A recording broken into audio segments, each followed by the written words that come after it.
Imagine it's tomorrow morning. You wake not to the sound of your alarm clock or the chirp of birds, but to a deep mechanical wail echoing across your city. It isn't a police siren. It isn't an ambulance. It's something darker, more primal. The sound of a nation on full alert. Within seconds, your phone vibrates violently on the nightstand. You glance down and the words cut through you like ice. Emergency alert. National Defense Readiness Condition 1. Take shelter immediately. DEFCON 1. The highest possible state of military readiness. A level that means war is not just looming, it is happening. This is not a movie. This is not a drill. This is the beginning of World War III. The first moments are not about missiles or tanks. They're about confusion. Every fiber of your being screams, is this real? Is this actually happening? For decades, war at this scale has felt distant, confined to history books or the tragedies of other nations. Now, it is personal. It is on your street. Your heart pounds. Should you run? Should you hide? Do you call your family? Do you open the news? Panic is the first enemy in this scenario. It paralyzes, it clouds judgment, and it gets people killed. Those who survive the first hours of a global crisis are rarely the strongest or the most equipped. They're the ones who keep their minds clear while others are consumed by fear. So what actually happens in the opening 24 hours of such a catastrophe? Let's break it down, not through sensationalism, but through practical reality, step by step. Global wars rarely ignite with a slow burn once the order is given. The first signs are flashes of light and trails of fire across the night sky. Intercontinental ballistic missiles leave their silos in Eastern Europe, Asia, or the Pacific. Satellites pick them up instantly. Governments broadcast alerts. Air raid sirens blare in cities across NATO and the Indo-Pacific. The first hour is not about strategy. It is about survival. In London, Washington, New York, Berlin, Tokyo, ordinary civilians are suddenly confronted with the very thing they thought could never happen again. The unthinkable has arrived. For you, sitting at home in your kitchen or bedroom, the first step is brutal in its simplicity. Work out your exposure. Are you in a high-risk zone, near a military base, an airport, a naval dockyard, a government building, or an industrial power hub? If yes, then you are on the short list of possible targets. Your time to react is measured in minutes, not hours.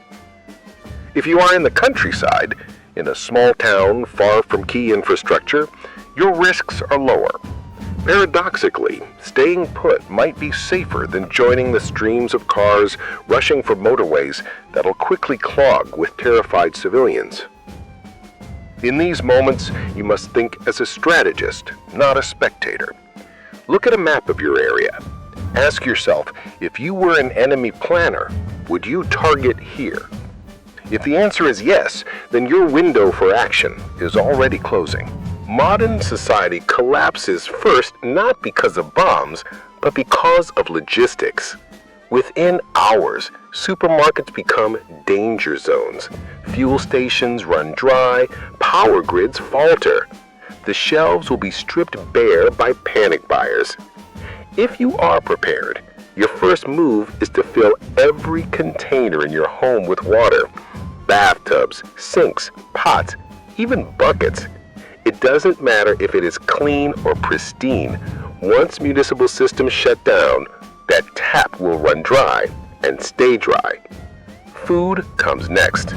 Survival is not about gourmet meals, it is about calories. Rice, beans, pasta, tinned meat, peanut butter, anything with shelf life. If you already have some stockpiled, you are ahead. If not, you do not waste time rushing to a supermarket where fights may already be breaking out.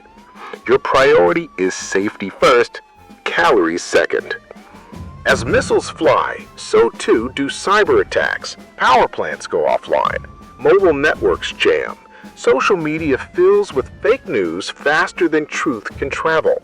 Even trusted news sources might be compromised or overwhelmed. That is why in the preparedness world, one of the most valuable tools is not a gun nor a bunker, but a battery-powered or hand-crank radio, an old-fashioned link to government broadcasts and emergency channels. It is analog in a digital war, and it may be the only signal that cuts through the noise. In Britain, the BBC World Service remains one of the most resilient broadcasting platforms. In the United States, NOAA radio frequencies continue to transmit even during catastrophic failure.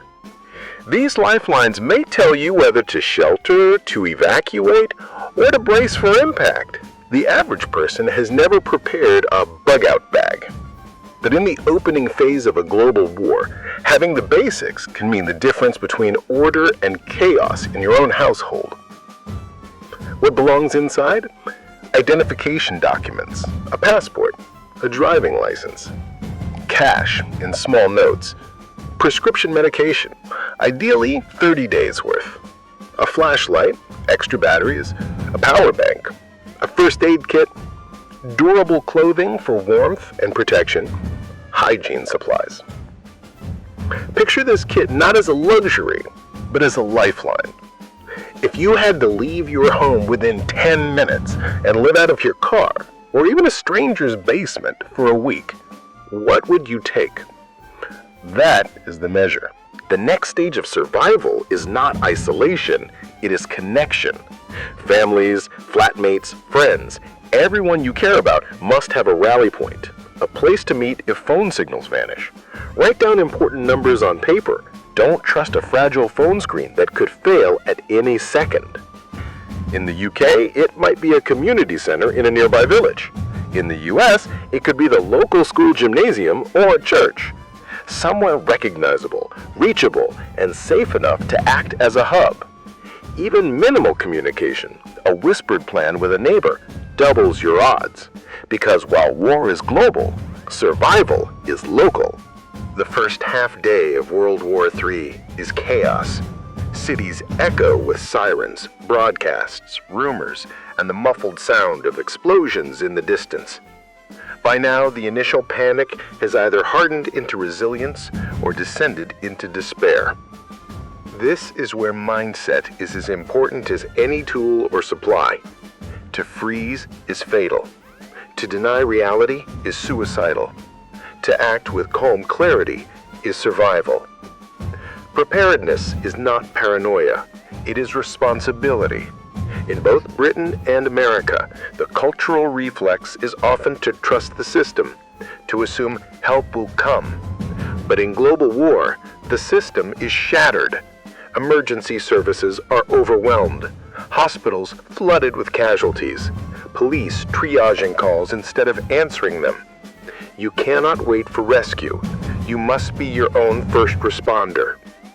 This realization, sobering, terrifying, yet empowering, is what defines who makes it through the first 24 hours intact. We've walked through the opening half day of a global conflict. The sirens, the alerts, the first scramble for water, food, and information. Now we move deeper into the second half of that first terrifying day. The world outside your window no longer feels familiar. The streetlights may flicker, the shops may be shuttered. The skies above occasionally rumble with the roar of distant aircraft. The question now is not only how to survive the shock, but how to survive the continuation. The next 12 hours will test your discipline, your awareness, and your ability to think like a protector rather than a bystander. By now, the adversaries in this new world war are not just exchanging missiles, they are waging invisible battles in cyberspace. The internet, once the lifeblood of modern life, falters. Banking apps fail. ATMs are frozen. Transport networks stall. Traffic lights blink to darkness. For many, this is more frightening than the sound of sirens, the sudden silence of systems we assumed would never stop. In the United Kingdom, commuters stranded at train stations may be forced to walk home. In the United States, cars queue for fuel only to find pumps offline. The ordinary fabric of life unravels stitch by stitch. For you, this means one simple truth. Assume nothing works. Do not rely on your debit card. Do not trust your phone. Prepare to live for a time as though it were 1950. Cash, paper, and face-to-face communication. Fear is infectious. By midday, many households will realize they are unprepared. They will pour into supermarkets, petrol stations, and pharmacies. Shelves empty in hours. Car parks descend into shouting matches, sometimes worse. This is where restraint keeps you safe. The instinct may be to join them, to grab what you can. But remember, panic zones are risk zones. Violence erupts where desperation gathers. The wisest move may be to stay invisible, to rely on whatever supplies you have already secured, and to wait until chaos burns itself out. Those who draw attention to themselves, flashing cash, boasting of supplies, openly carrying provisions, make themselves targets.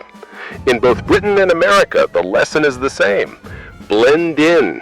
Appear as ordinary, as unprepared as everyone else. Your true strength is discretion. Reports begin to spread of evacuations near high-value targets. Families in Portsmouth, Norfolk, San Diego, or Yokosuka are urged to move inland. Highways choke with traffic. Some people leave on foot, clutching bags, pets, children. Here is where the question arises. Bug in or bug out? Bugging in means fortifying your current location. Safer in rural or suburban zones. Risky in cities near potential targets. Bugging out means leaving, but only if you have somewhere safer to go and a clear path to get there. If you join the exodus without a plan, you risk being trapped in gridlock as supplies dwindle and tempers flare. If you stay, you must be prepared for potential shortages and the possibility of martial law. Neither path is easy, but making the decision early is better than being caught undecided. By early evening, the fog of misinformation thickens. Rumors spread. Entire cities destroyed. Governments fallen. Leaders assassinated. Some of it may be true. Much of it will not.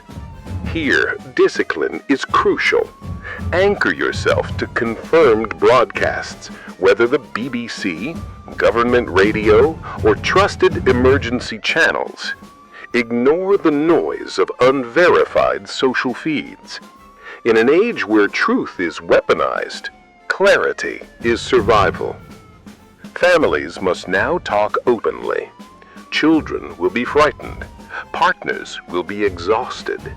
The calm tone you set, measured, factual, and reassuring, becomes your household's strongest shield against despair. Night returns, the second darkness of the first day. The electricity may be gone. The internet may be silent, the streets outside eerily quiet except for the occasional hum of military vehicles. This silence is deceptive. It is not peace. It is the pause between storms. But it is also your opportunity. Use these hours to rest if you can.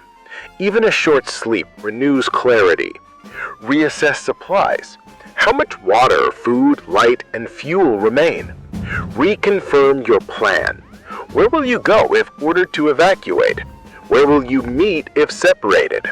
Fatigue kills as surely as hunger. Exhausted minds make rash decisions. Treat rest as a tactical necessity, not a luxury. The first full day of World War III ends not with resolution, but with grim acceptance. The old world is gone. The new world is fragile, unstable, and deeply dangerous. For some, the first 24 hours will already have been fatal. For others, it will have been a lesson in humility. For those who kept calm, acted wisely, and prioritized clarity over panic, it is the beginning of adaptation. The key truth is simple. The first day is not about winning. It is about surviving long enough to see the second. We have reached the final stage of our journey through the opening day of a global war. The first sirens have faded, the panic of the crowds has peaked, and now you stand at the edge of something new, a world forever altered. These last hours of the first day are not about scrambling in fear. They are about stabilizing your household, setting your mindset, and avoiding the mistakes that turn survivors into casualties. At this stage, most losses will not come from direct strikes. They will come from human error. People will rush into crowded shops only to be caught in stampedes or violence, trust unverified rumors, making reckless moves into danger zones, reveal their supplies or safe plans, attracting unwanted attention, collapse mentally, paralyzed by shock. Avoid these mistakes. Keep your movements calculated, your words measured, and your circle of trust small. Survival is as much about discipline as it is about resources. Sooner or later, you will need to think about those around you. In Britain, neighbors and terrace streets may knock at your door. In America, families in suburban blocks may come seeking help. This is the hardest decision of the first day. Do you share or do you stay silent? The truth is harsh. If you openly supply others, your resources may vanish within hours. But refusing all connection can leave you isolated and vulnerable. The middle ground is selective trust, working quietly with one or two reliable allies while avoiding public displays of preparedness. In crisis, alliances are powerful, but exposure is dangerous. As midnight approaches, the government response grows clearer. Martial law may be declared in metropolitan centers. Soldiers may patrol motorways, enforce curfews, or redirect refugees. For some, this is reassuring, the sense of order returning. For others, it is oppressive, a reminder that freedom narrows in times of war. Regardless of politics, the practical truth remains. Cooperate when necessary, but do not become dependent. Systems are overwhelmed. Help may be hours, days, or even weeks away. Your priority is still self-reliance. By the second dawn, temperatures drop. Families in unheated flats in Birmingham or New York shiver under blankets. If you are lucky enough to have gas or a wood stove, conserve fuel. If not, layer clothing, block drafts, and concentrate your household into one warm room. Shelter is more than a roof. It is warmth, it is safety from panic outside, and it is psychological reassurance. A home that feels secure gives children hope and adults strength. At this point, there is no going back. The old life of scrolling social feeds, complaining about commutes, or planning summer holidays feels like a memory from another universe. You must recalibrate. Ask yourself, what worked in these first hours? What went wrong? What gaps in your plan are now obvious? Write these down, because survival is not just about today. It is about tomorrow and the next day and the months that may follow. Now fatigue and despair set in across entire populations. In London, shelters echo with frightened whispers. In Washington, community centers overflow with people clutching children and bags. Around the globe, fear gnaws at ordinary people who once believed such a war impossible. This is the crucible moment. Some will crumble, waiting for rescue that never comes. Others will adapt, deciding that survival is no longer optional, but a responsibility. If you can hold your nerve here, if you can remind yourself and those around you that clarity matters more than panic, you are already ahead of most. The final hours of the first day are quiet but tense. This is the reset window, the time to fortify for what comes next. Check supplies again. Recharge devices if possible. Restock water containers. Rotate watch duties if you're in a group. Above all, steel your mindset. The war is not ending tomorrow. The first day is merely the prologue. The real test is endurance. At the close of the first 24 hours of World War III, the key lesson is not about weapons or geopolitics. It is about the individual. It is about you. The ones who endure are not always the ones with bunkers or arsenals. They are the ones who refused to panic, who thought like planners, who acted before hesitation could take hold. They are the ones who understood that survival is not selfishness, it is responsibility. Preparedness is not paranoia, it is freedom. The freedom to know that when the world unravels, you can hold yourself together. The freedom to protect your family, your loved ones, your community. The freedom to face the second day with clear eyes, while millions remain paralyzed by shock. If World War III began tomorrow, the first 24 hours would decide the fate of millions. Not because of bombs or bullets, but because of choices. Choices to panic or prepare, to freeze or to act, to live in denial or to face reality with courage. And if there was one truth to carry forward, it is this: you don't need to be fearless to survive. You just need to be ready.